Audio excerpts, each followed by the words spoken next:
Every 31 minutes, an alcohol-related crash kills someone, and the Centers for Disease Control adds every 2 minutes, someone suffers a non-fatal injury because of it. It's one reason police nationwide have cracked down on drunk driving over the past decade.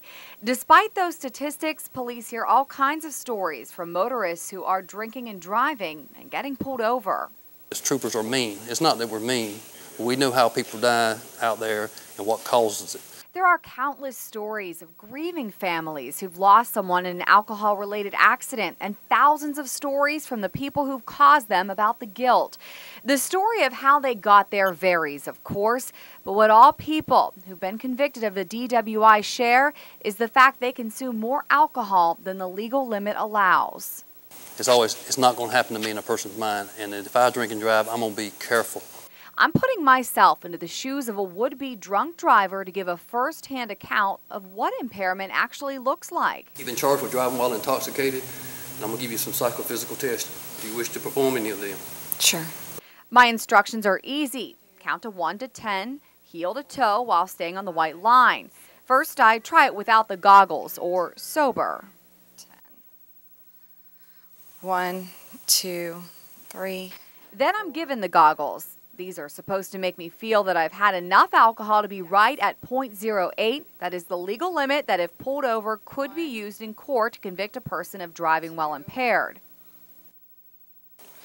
2, 3, 4, 5, 6, 7, 8, 9. The results 10. speak for themselves. I felt impaired and like I couldn't control my body as well.